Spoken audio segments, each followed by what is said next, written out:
Bom dia a todos. Processo número 500752662-2025, 8210044. Trata-se de apelação recorrente Cassiano da Silva. Sustentação oral na presente apelação. Meu nome é Rodrigo Torres, OAB 51761.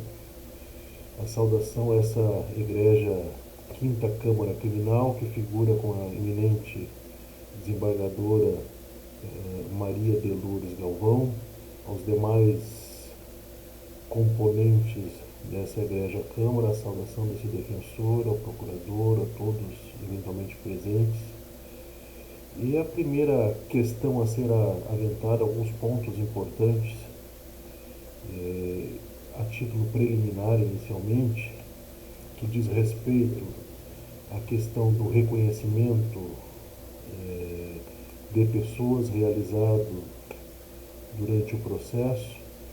E a primeira questão envolve o tema 1258 do STJ, que diz respeito ao entendimento de que os requisitos do artigo 226 não passou a ser de caráter obrigatório e não mais uma mera recomendação. E o que se visualiza nos presentes autos é que existe um reconhecimento por fotografia realizado por um policial, ou seja, não foi nem na delegacia, né, em relação à vítima, que teria realizado esse reconhecimento por foto unicamente, onde inclusive Vossas Excelências podem confirmar. Foi mostrada uma única foto na fase extrajudicial, tá? Não na delegacia, e sim por policial militar, onde então a vítima teria efetivado o reconhecimento do acusado. E nesse caso, considerando aí a total inobservância dos ditames do artigo 226 e o caráter obrigatório que passou a ser da observância para fins de validade da prova no processo, desde logo argui-se a nulidade, inclusive a exclusão dessa prova. E por que se pede a exclusão, independente se essa seja a única prova ou não, né, existente nos autos? Porque ela já está viciada na origem. Então, estando viciada na origem, ela não tem como ser aproveitada judicialmente. Então, por isso que, independente da situação que existam outros meios de prova que poderiam, em tese ou eventualmente, comprovar a autoria delitiva, essa prova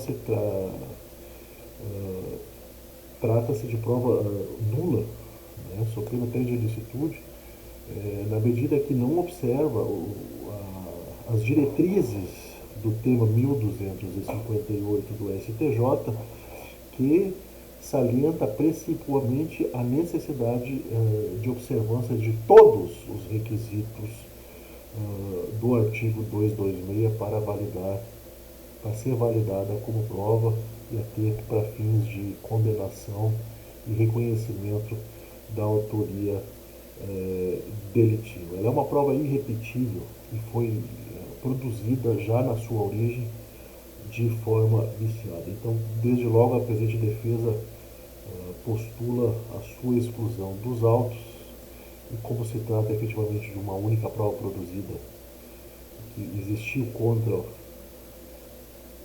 recorrente, desde logo postula-se a reforma da sentença e o provimento do apelo para o fim de absolver o recorrente de todas as acusações. A questão do mérito trata-se, na verdade, de uma acusação de roubo simples, mediante uso de simulacro, onde efetivamente deve ser observado o sistema acusatório e o ônus da prova do Ministério Público, nos termos do artigo 156, que efetivamente não logrou êxito em demonstrar de maneira cabal, com juízo de certeza, a autoria delitiva em questão. Por quais motivos, Vossas Excelências? O primeiro deles é que era ônus do Ministério Público confirmar a prova produzida inicialmente na fase policial. E nesse caso, para fins de reconhecimento da autoria delitiva, o Ministério Público em nenhum momento requereu a realização do reconhecimento pessoal do réu, né? Apenas, se os senhores puderem efetivamente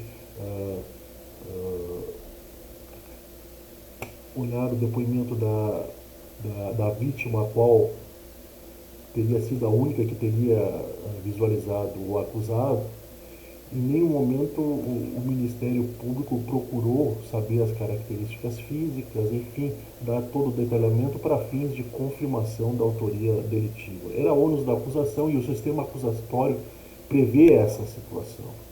Era ônus do Ministério Público demonstrar isso. Inclusive,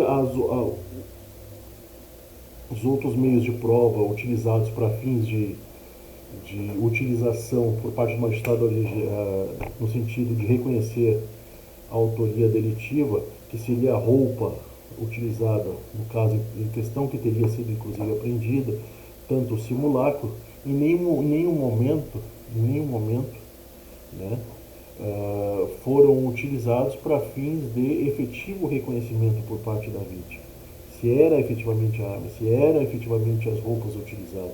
Em nenhum momento houve esse questionamento. Quais roupas seriam? Né? Então, nesse sentido, não houve nem por outros meios de prova, né, a efetivação do reconhecimento da autoria delitiva. Porque a única vítima que efetivamente conseguiu fazer o reconhecimento, que seria a vítima Joel Pouser, os outros demais não conseguiram visualizar as características físicas do réu, enfim, de qualquer que seja a pessoa que estava naquela ocasião. Portanto, o ônus da acusação não restou demonstrado. Né? E por isso, a única que testemunha que teria levado o réu para a boate, onde posteriormente viria a ser preso, ela afirma categoricamente que não tem condições de fazer qualquer tipo de reconhecimento, nem das roupas e nem das características físicas. É porque o recorrente foi efetivamente preso na boate. E esse depoimento do Klaus Gerd Rex, que seria o taxista que teria levado ele após efetivamente que teria sido acusado desse roubo, que teria levado ele para a boate, em nenhum momento ele faz qualquer tipo de reconhecimento. E características físicas, as roupas, ou eventualmente um simulacro, ou arma, portando arma, em nenhum momento demonstra essa situação. De maneira que a prova judicializada se resume à confirmação da vítima de um reconhecimento que teria sido realizado na fase policial. E na fase policial o reconhecimento foi por fotografia e não foi reconhecimento pessoalmente observado, inclusive pelos ditames do artigo 226. Então, se baseia única e exclusivamente no depoimento da vítima Joel Pouser. E o Ministério Público, infelizmente, ou felizmente, nesse caso aí, que teria o ônus da acusação, no sistema acusatório, de submeter eventualmente o réu a um reconhecimento pessoal para confirmar efetivamente as características físicas, e em nenhum momento solicita, faz esse tipo de requerimento na fase judicial, né? Tampouco as roupas apreendidas que teriam sido utilizadas por réu no dia, na ocasião dos fatos, também não pede para a vítima efetivar fazer o reconhecimento disso aí, de maneira que, considerando a falta de juízo de certeza quanto à autoria delitiva, é que se postula a reforma da sentença e o provimento do apelo para o fim de absolver o recorrente de todas as acusações. No que tange especificamente ao crime de resistência, efetivamente, se os senhores, Vossas Excelências, puderem analisar a audiência de custódia, o réu em nenhum momento ofereceu resistência. Na verdade, ele foi agredido nas condições que ele, inclusive, relata isso na audiência de custódia. E em nenhum momento ele ofereceu resistência, até porque estava desarmado. E não é crível que, tendo 2, 3 policiais armados, que ele oferecesse qualquer tipo de resistência nas circunstâncias. E nesse diapasão, postula-se, inclusive, que seja revista a audiência de custódia, onde a própria magistrada oficia a Corregedoria de Polícia para apurar a conduta dos policiais. Em nenhum momento ele ofereceu resistência. Ele foi agredido de maneira totalmente liviana por parte dos policiais, e inclusive o recorrente refere a perseguição de policiais aí já em outras abordagens, que ele efetivamente refere isso no interrogatório e na audiência de custódia. Então, nesse diapasão postula-se a reforma da sentença e o provimento do apelo para absolver o recorrente efetivamente de todas as acusações. No que tange, na verdade, a dose BTI, em caso desta Egrégia Câmara entender pela manutenção da condenação, que os vetores aí utilizados como negativos aí para exasperar a pena base, que dizem respeito da culpabilidade, a magistrada utiliza fundamentos inerentes ao tipo penal para fim de exasperar a pena base. Né? E nesse caso não, é uma situação onde não houve efetivamente violência ou lesão às vítimas e testemunhas, de maneira que trata-se a questão da culpabilidade dos vetores utilizados de fundamentação totalmente inidônea, de maneira que merece ser excluídos os vetores negativos e alterar a pena base para seu mínimo legal.